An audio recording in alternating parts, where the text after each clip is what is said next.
সন্ধেবেলায় চায়ের সাথে টিফিনে চটজলদি কিছু বানাতে চাইলে এই রেসিপিটা একবার ট্রাই করতে পারেন। দেখতে যতটা লোভনীয় হয়, খেতে ঠিক ততটাই টেস্টি হয়, ততটাই মজার হয়। রেসিপি শেষ হয়ে যাবে কিন্তু চা শেষ হবে না। চলুন তাহলে দেখে নেওয়া যাক আজকের এই মুচমুচে মুখরোচক নতুন ধরনের টিফিন রেসিপিটার জন্য আমি এখানে সবার প্রথমে 1 কাপ চিড়ে নিয়েছি। চিড়েটা আমি এখানে পাতলা যে চিড়ে হয় সেই চিড়েটা নিয়েছি, তবে আপনারা যে কোনো ধরনের মোটা বা পাতলা চিড়েটা নিতে পারেন। সবার আগে চিড়েটা একটু ভালো করে বেছে 2 থেকে 3 বার জল পাল্টে খুব ভালো করে ধুয়ে নেব। চিড়েটা ভালো করে ধুয়ে নেওয়ার পর যতটা সম্ভব জলটা ছেঁকে নিয়ে নেব। চিড়ের মধ্যে আলাদা করে আর জল দেবো না, এর মধ্যে যে জল আছে তাতেই চিড়েটা নরম হয়ে যাবে। ঢাকা দিয়ে রেস্টে রেখে দেবো, ততক্ষণ বাকি প্রিপারেশনগুলো করে নেব। একটা বাটিতে সবার প্রথমে নিয়ে নেব 4 চামচ ময়দা। এই ময়দার সাথেই দিয়ে দেবো অল্প একটু চিলি ফ্লেক্স, আর দিয়ে দেবো স্বাদ মতো নুন, আর সবশেষে দেবো অল্প একটু সাদা তিল। এবার শুকনো অবস্থায় একটু ভালো করে এগুলো মিক্স করে নেব, এবং ভালো করে মিক্স করা হয়ে গেলে অল্প অল্প জল দিয়ে এটার একটা ব্যাটার বানিয়ে নেব। তবে এই ব্যাটারটা খুব একটা বেশি পাতলা হবে না, একটু ঘন হবে, সেই বুঝেই জলটা দেবেন। আর খুব ভালো করে এটা মিক্স করতে হবে যাতে ময়দা কোনো রকম লাম্পস না থাকে। আর ব্যাটারের থিকনেসটা দেখতেই পাচ্ছেন ঠিক এরকমই হবে। সবশেষে একটু ধনেপাতা কুচো দিয়ে দিলাম এবং আবারও ভালো করে একটু মিক্স করে নিলাম। ব্যাস এইটুকুই, আর কিছু উপকরণ এর সাথে পড়বে না। অপরদিকে চিড়েটা দেখে নেবো, চিড়েটা আগের থেকে অনেকটাই নরম হয়ে গেছে। এবার চিড়েটা একটু ভালো করে হাত দিয়ে মেখে নেব। চিড়ের সাথে এখানে মিডিয়াম সাইজের একটা সেদ্ধ আলু আমি নিয়েছি। এই আলুটা এবার আমি একটু হাত দিয়ে আবার একটু ম্যাশড করে নেব।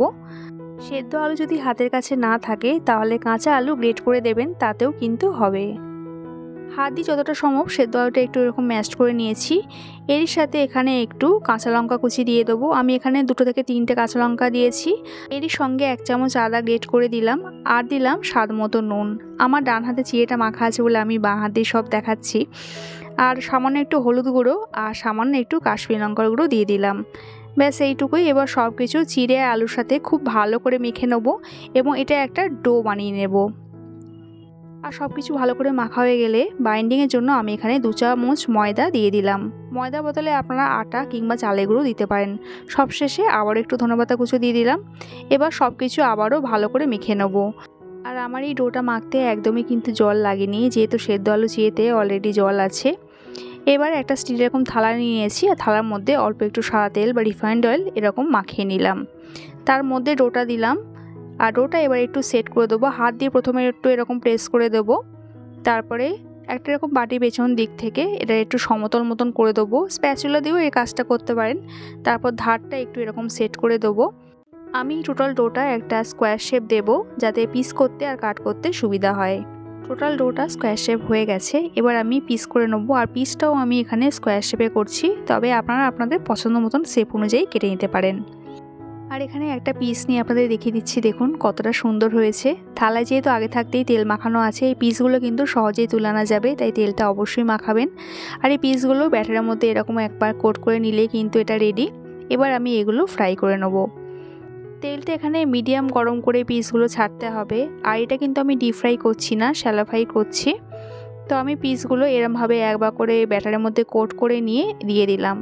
আর সব পিসগুলো দেওয়ার পর দেখুন আমার ব্যাটারটা ঠিক এইটুকুই অবশিষ্ট ছিল, তাই উপর থেকে একটু ব্যাটারটা দিয়ে দিলাম যাতে ব্যাটারটা নষ্ট না হয়। সব কটা পিস দেওয়া হয়ে গেলে একদিকটা সেট হওয়ার জন্য রেখে দেবো 35 থেকে 40 সেকেন্ড। আর গ্যাসের ফ্লেমটা এই সময় কিন্তু মিডিয়ামেই থাকবে। প্রায় 40 সেকেন্ড বাদে এরকম একটা চামচের সাহায্যে এই পিসগুলো একটা একটা করে উল্টে দেবো। আর প্রথমবার উল্টানোর সময় একটু সাবধানে উল্টাবেন, যেহেতু উপরে ব্যাটারটা লিকুইড ফর্মে থাকে। এবং সবকটা উল্টানোর পর আরও 30 থেকে 40 সেকেন্ড মতন রেখে দেবো অপর সাইডটা সেট হওয়ার জন্য। 40 সেকেন্ড বাদে আবারও এগুলো আমি উল্টে পাল্টে দেবো। আর এই সময় দেখতেই পারবেন দুদিকটা কিন্তু ঠিকঠাক সেট হয়ে গেছে। দুদিকটা পুরোপুরি সেট হয়ে গেলে এগুলো এবার উল্টে পাল্টে নেব যতক্ষণ না এগুলো লালচে রং ধরছে। তবে গ্যাসের ফ্লেমটা কিন্তু মিডিয়ামেই রাখবেন, হাই ফ্লেম করলে বাইরে কোটটা পুড়ে যাবে আর ভেতরটা কাঁচা থাকবে, খেতে অতটা ভালো লাগবে না। খুব একটা বেশি সময় কিন্তু লাগবে না, প্রায় 5 মিনিটের মধ্যেই এগুলো কিন্তু লালচে রং চলে আসবে, এগুলো ঠিকঠাক ভাজা হয়ে যাবে।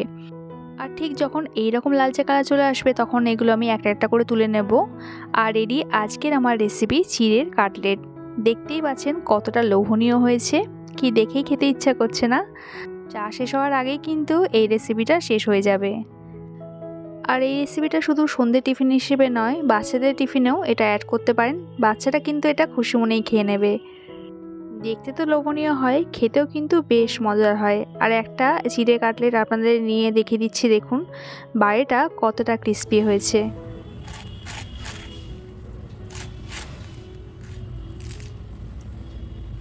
বাইরেটা মুচমুচে আর ভেতরটা চিড়ের পুরে ঠাসা। আমার আজকের এই চিড়ের কাটলেটের রেসিপিটা যদি আপনাদের ভালো লেগে থাকে, একটা লাইক কমেন্ট করার অনুরোধ রইল। দেখা হচ্ছে আবার এক নতুন রেসিপির সাথে। সবাই সুস্থ থাকবেন, ভালো থাকবেন।